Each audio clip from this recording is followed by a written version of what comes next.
ശോമിശിഹായ്ക്കും സ്തുതിയായിരിക്കട്ടെ. പ്രഭാഷകന്റെ പുസ്തകം 41 അധ്യായത്തിലെ ചോദ്യങ്ങളും ഉത്തരങ്ങളും ശ്രവിക്കാം. ചോദ്യം 1. നിങ്ങൾ ശാപത്തിലേക്കാണ് ജനിച്ചത്. മരണത്തിലും ശാപമാണ് നിങ്ങളുടെ വിധി. ആരുടെ? ഉത്തരം: അത്യുന്നത ദൈവത്തിൻ്റെ കൽപ്പനകൾ നിരസിച്ച ദൈവഭയമില്ലാത്ത ജനത്തിൻ്റെ. 2. നിങ്ങൾ എന്തിലേക്കാണ് ജനിച്ചത്?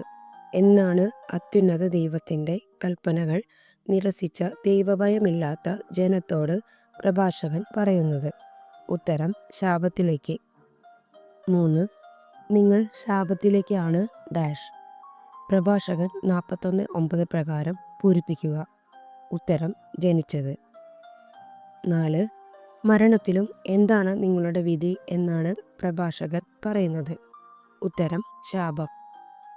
5. എന്തിലും ശാപമാണ് നിങ്ങളുടെ വിധി എന്നാണ് പ്രഭാഷകൻ പറയുന്നത്. ഉത്തരം: മരണത്തിലും.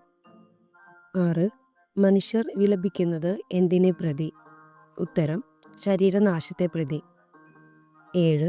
ശരീരനാശത്തെ പ്രതി വിലപിക്കുന്നത് ആരെ? ഉത്തരം: മനുഷ്യർ. 8. പേരുപോലും മാഞ്ഞു പോകുന്നത് ആരുടെ? ഉത്തരം: പാപികളുടെ. 9. പാപികളുടെ എന്താണ് മാഞ്ഞു പോകുന്നത്? ഉത്തരം: പേരുപോലും. 10. എന്തിൽ ശ്രദ്ധാലുവായിരിക്കുക എന്നാണ് പ്രഭാഷകൻ 41:12 പറയുന്നത്. ഉത്തരം: സത്കീർത്തിയിൽ. 11. സത്കീർത്തിയിൽ എന്തായിരിക്കുക എന്നാണ് പ്രഭാഷകൻ പറയുന്നത്.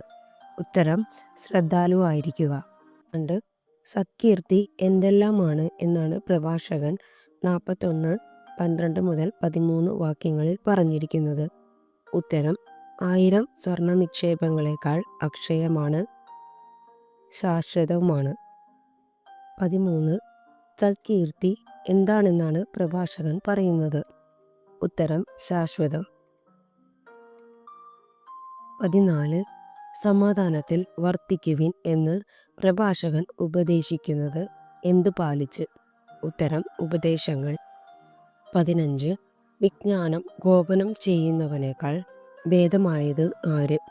ഉത്തരം: വിഡ്ഢിത്തം മറച്ചുവെക്കുന്നവൻ. 16. അതിനാൽ എൻ്റെ വാക്കുകളെ ആദരിക്കുക. ആരുടെ വാക്കുകളെ? ഉത്തരം: പ്രഭാഷകൻ്റെ. 17. അതിനാൽ എൻ്റെ വാക്കുകളെ എന്ത് ചെയ്യുക എന്നാണ് പ്രഭാഷകൻ പറയുന്നത്.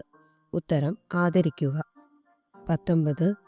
ജനത്തിൻ്റെയോ സമൂഹത്തിൻ്റെയോ മുമ്പിൽ എന്ത് പ്രവർത്തിക്കുന്നതിലാണ് ലജ്ജിക്കേണ്ടത്? ഉത്തരം: തിന്മ. 20. ദൈവത്തിൻ്റെയും വിശ്വസ്തരുടെയും ഉടമ്പടിയുടെയും മുമ്പിൽ എന്താകുക എന്നാണ് പറഞ്ഞിരിക്കുന്നത്. ഉത്തരം: ലജ്ജാപരിതനാകുക. 21. ദൈവത്തിൻ്റെ എന്തിൻ്റെയും മുമ്പിലാണ് ലജ്ജാപരിതനാകുക എന്ന് പറഞ്ഞിരിക്കുന്നത്. ഉത്തരം: വിശ്വസ്തതയുടെയും ഉടമ്പടിയുടെയും. 23. എന്ത് ചെയ്യാതിരിക്കുന്നതിലും ലജ്ജിക്കുക എന്നാണ് പ്രഭാഷകൻ പറഞ്ഞിരിക്കുന്നത്. ഉത്തരം: പ്രത്യഭിവാദനം. 24. ആരുടെ അഭ്യർത്ഥന നിരസിക്കുന്നതിലും ലജ്ജിക്കുക എന്നാണ് പ്രഭാഷകൻ പറയുന്നത്. ഉത്തരം: ബന്ധുവിൻ്റെ. 25. അന്യൻ്റെ ഭാര്യയെ എങ്ങനെ നോക്കുന്നതിലും ലജ്ജിക്കുക എന്നാണ് പ്രഭാഷകൻ പറയുന്നത്.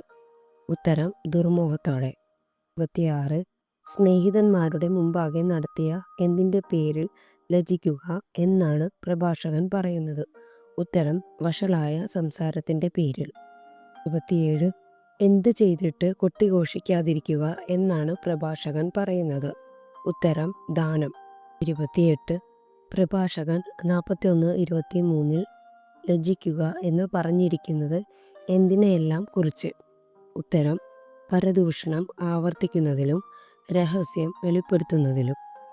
29. എന്ത് ആവർത്തിക്കുന്നതിൽ ആണ് ലജ്ജിക്കുക എന്ന് പ്രഭാഷകൻ പറയുന്നത്? ഉത്തരം: പരദൂഷണം. 30. എന്ത് വെളിപ്പെടുത്തുന്നതിലും ലജ്ജിക്കുക എന്നാണ് പ്രഭാഷകൻ പറയുന്നത്. ഉത്തരം: രഹസ്യം. അപ്പോൾ ഉചിതമായ ലജ്ജയായിരിക്കും നിന്റേത്. ആര് നിന്നെ ഇഷ്ടപ്പെടുകയും ചെയ്യും എന്നാണ് പ്രഭാഷകൻ പറയുന്നത്. ഉത്തരം: എല്ലാവരും. 32. എല്ലാവരും നിന്നെ ഇഷ്ടപ്പെടുകയും ചെയ്യും എന്ന് പ്രഭാഷകൻ പറഞ്ഞിരിക്കുന്നത് എപ്പോൾ?